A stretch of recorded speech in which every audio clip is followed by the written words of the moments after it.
My name's Shaquan, but a lot of people know me by my other name, Mad Skillz. I'm an MC. My name is Mad Skillz. Paris, make some noise. I'm a DJ. Oh, yeah. I'm a ghostwriter for some of your favorite rappers. I'm not about to tell you who, though. But most importantly, I'm a hip-hop enthusiast. Hip-hop confessions is raw, unfiltered conversations with my friends revealing things that they didn't like, never knew about, I don't know. or never got into about hip-hop culture. So sit back. Oh, come on, y'all. Turn up the volume. Hip-hop. And listen to hip-hop confessions. Because everybody's got one. Here's a little story that must be told. And it goes a little something like this. What's up, y'all? It's your boy Mad Skillz, and we are back. This is Hip Hop Confessions, the show where I gather up my friends and I keep the microphone turned on, and you find out something that you never knew or something that you've never, put out into the world that's hip hop related. It can be your opinion on something. It could be a true story. But this is Hip Hop Confessions with your boy Mad Skillz. I got two of my best friends in the building with me today. I'm excited about this show. Two DJs that have been I've known for more than 20 years a piece. It's insane. I'm going to introduce them one at a time. DJ Iron, the legendary Big Daddy DJ Iron from DC. Give it up for DJ Iron, y'all. Thank you, bro. How are you, sir? I'm excellent. I have known you for 30 years, man. I met you right after you cut those damn dreads off. Yes, and we're going to pivot to the next legendary guest. Ladies and gentlemen, my brother, y'all know him, y'all love him. He is a heavy hitter, DJ extraordinaire, rapper extraordinaire, father extraordinaire. Just one of my best friends, man, and just an all-around good person. Y'all give it up for the heavy hitter, DJ Lonnie B. Yo, hype man extraordinaire. I got my hype man career kicked off. Being Skillz hype man. Listen, man, I've known both of you guys for, like I said, over 20 years. Some of the best advice I've ever gotten was from both of y'all. And I just want to say I appreciate all that y'all have been to me in my life, just as brothers. You know what I'm saying? Before it even came down to hip hop music or anything like that. I know that's what brought us together, man, but I definitely consider both of y'all brothers. I love both of y'all. You know what I'm saying? We're going to get that out the way first. Yeah, the feeling is mutual, bro.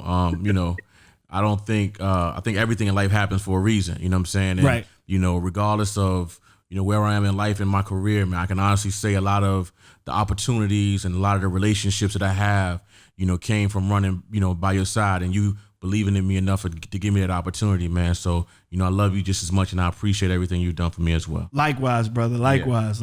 Iron. It's Skillz, man. I kind of met you. Because we both like to talk hip hop. The moment we see each other, we start talking hip hop, and every time you came to town, we carve out a little time to talk hip hop, and that turned into a friendship. And now we talk every other day about everything and hip hop. So, brother, it is reciprocated. And come on, man, your family at this point. Man, thank you, man, thank you. So, with that being said, the introduction's out of the way. Y'all know what it is. This is Hip Hop Confessions. DJ Iron, we're gonna kick it off with you. I need to hear your hip-hop confession. All right. I have two. I'm going to share the first one. The first one starts with me interning at Uptown Records in the summer of 91 or 92. I want to believe I was Puffy's first intern. Wow. Oh, wow. I could be wrong, but I was Puffy's first intern. Did you get a bad boy jacket? I got the bad boy jacket to prove it. I got the bad boy poster before there was a bad boy, like when it was just an idea. It's this poster of I don't think it's his son. No, I don't think it's his son. Of this kid wearing Timberland boots and a chain on, Puffy's chain on. So I was there at the very inception, at least when it was in his head, and he was literally off the high of Jodeci's album exploding. The first album started to explode, and Mary J. Blige at that point had only recorded Real Love. Wow. And was in the 91. You remind 91. Here's the story. My internship ends. I go back home. I'm talking to Puffy every couple of days or so. I'm like, when I graduate, I want to get a job. He said, oh, man, we're going to work that out.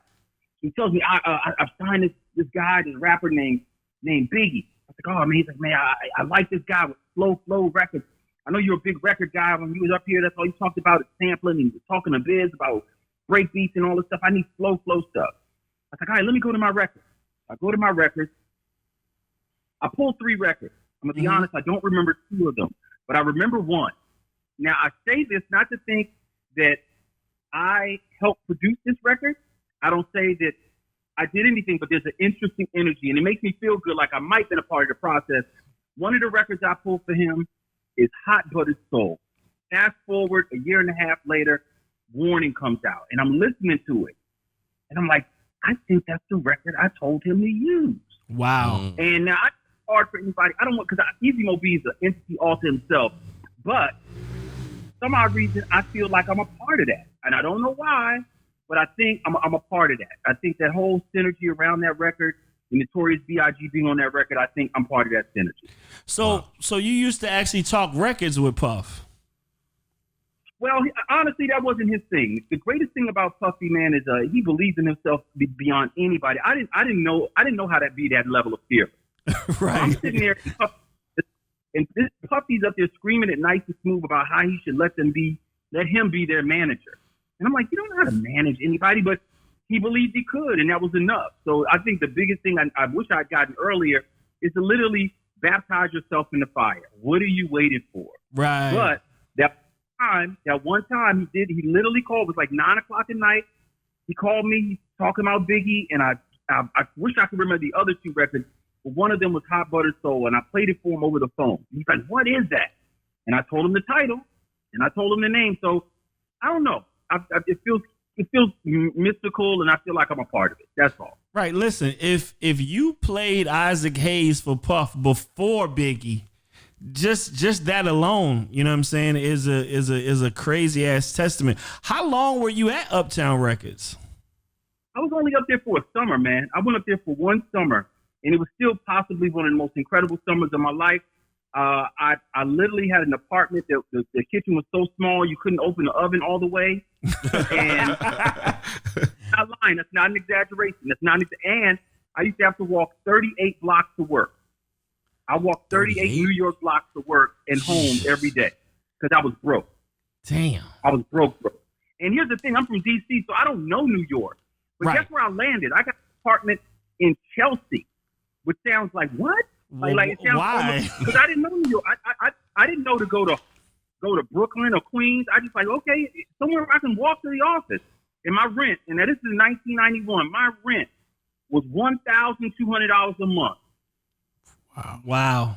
I used all my savings to stay up in New York, but it was worth every dime. What's crazy is when I moved to New York, and even Lonnie, Lonnie was around in these days. When I moved to New York and I was working on From Where, my dumb ass, I lived in Times Square. Remember that? I remember, yeah. I lived on 49th and 6th Avenue. Like, that shit was the dumbest decision ever in life. Like, I could look outside at 4 in the morning and it looked like it was 4 in the afternoon. How much was that apartment though? Shit. I think it was $1,400 a month, but I didn't pay it. Wow. I had a Change in Faces budget. Big B paid for all that shit.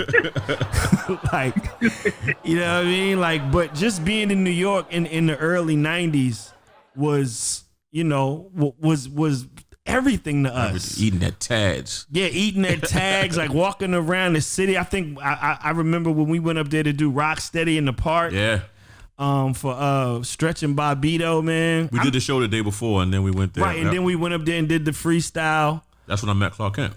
Yep. Yeah. Yep. Remember when we went to NYU and it was us. Yep. We had to go in and do an interview with Martin Moore. Yep. And then Jay-Z and Dame was right after us. Sitting at the table, right out there. Like. Yo, New York, the synergy of New York, man, was crazy in the early 90s. And we would always trek up and forth, up and down the highway, trying to get on, trying to get heard, going to the seminars, the rock steadies in the parks. You know what I mean? I Always remember bumping into people like Helter Skelter, yeah, Cellar Dwellers, Adolf the Assassin. Yes. The early lyricists, Lounge Days. Yeah.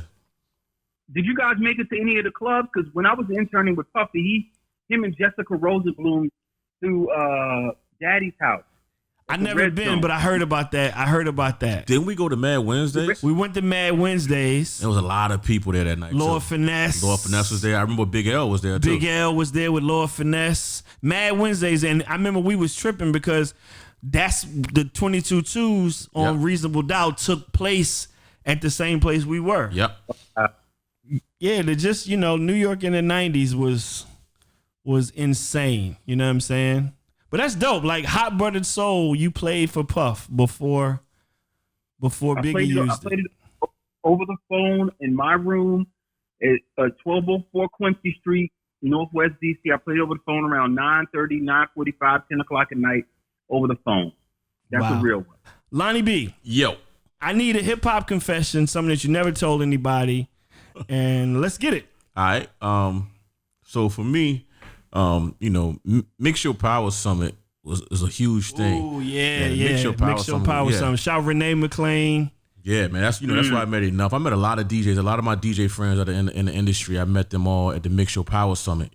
I think anybody that knows me knows that I'm a real quiet person. So at the Mix Your Power Summit, it's if I'm one-on-one with a person, I might start a conversation with them. Right. But for the most part, I'm the quiet dude in the room. So For sure. I know you for a long time. Yeah. I can attest to that. yeah, so just moving around, the Power Summit, they have all these different type of events going on, and you just never know who you're going to bump into. I remember bumping into Gangstar, and I mean just bumped into everybody. So, Right. What year? This had to have been somewhere between 98 and 2000. Okay. Yeah. I don't remember the exact My year. most memorable one was 2002. That was Puerto Rico though. Yeah, so the other thing was I didn't fly. So once they started to go, Yeah, you wasn't fucking with I that didn't shit. go to and I used to drive and catch the train to Miami every time that they Wow. had it. Yeah. So the crazy thing is, of course, if you've been to one of the Mix Your Power Summits, Which is a big for the people that don't know, it's a big DJ convention. And radio Yeah. DJs and we program directors and artists, they all come together in Yeah. one place and kind of yeah, congregate. and it was more. I think it was more mix show DJs, Yes. and record execs and Right. the hence the artists. Mix Your Power Summit. Yeah, you know what I'm saying. So, a lot of the parties, the alcohol was free, the food was free. So, Yeah. I remember being at a party lit, man, and again, like I told you, I was real quiet, and all of a sudden, you know what I'm saying, I saw the Genius, and I'm sitting there thinking to myself, Genius, Wu-Tang Clan. Wu-Tang Clan, Right, Genius. the Jizza. Yep. Okay. Saw the Jizzle. And I'm like, wow. So, at this point, again, I told you I'm usually the quiet person. I'm like, yo, this is my opportunity to be that guy. Like, because I knew before the Jizzle was in the Woo, he had words from the Genius. He was on Cold Chillin'. Like, Yeah, I had yeah, the yeah. record, you know what I'm saying? Like, so I want to walk up to him and be that guy to be like, yo, I know everybody know you from. You was a fan of him, for sure. A fan and just knowing everything. So, you know what I'm saying? I get myself, hyped all up to walk up to him. I just start, pouring my heart out. You know what I'm saying? Yo, bro, I got, the words from the Genius, and, I've been a fan since before. Right. And I'm just going. He just looking at me. You know what I'm saying? And I ain't want to sock. I just wanted to be that guy. Right. Hey, give me the pound, take You the want picture. to you want to get it all out. Man, I'm going. And then when I finish talking to him, he just looks at me and says, yo, I'm Inspector Deck.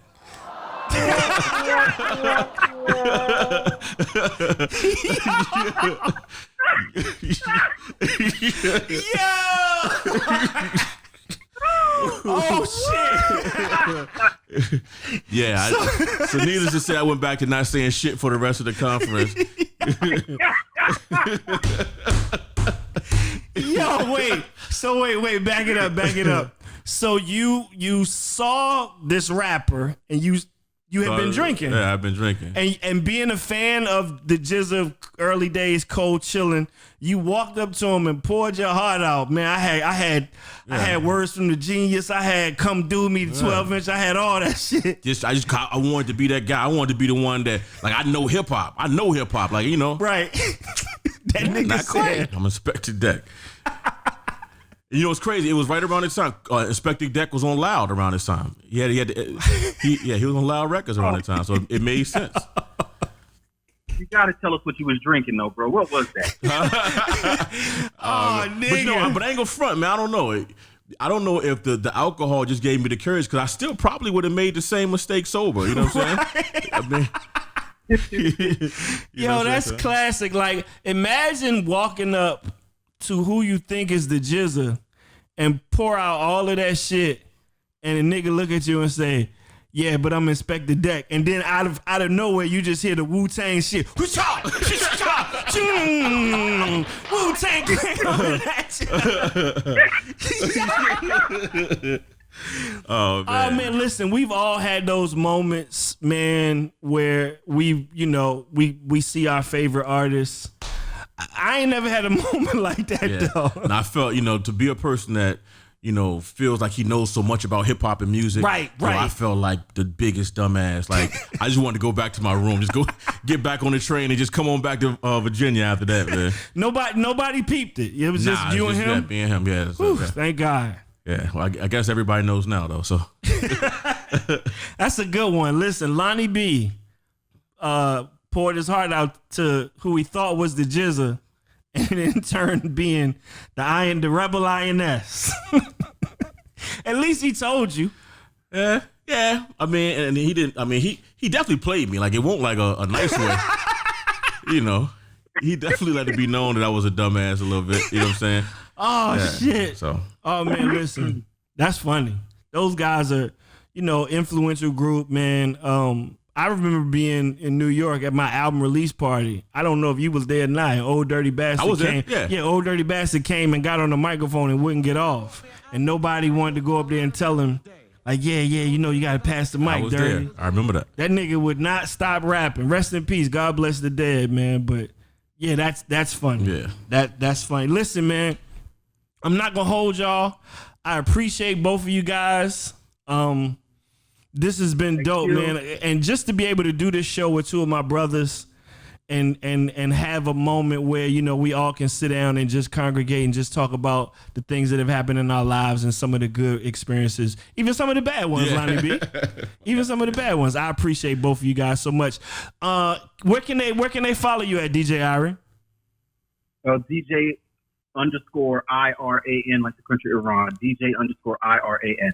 Okay, DJ _IRAN. Y'all make sure y'all follow him. One of my favorite DJs. Amazing guy. Appreciate you so much, bro. And Lonnie B, where can they get you at? Follow me at DJ Lonnie B on everything. That's DJ LONNIEB. That's it.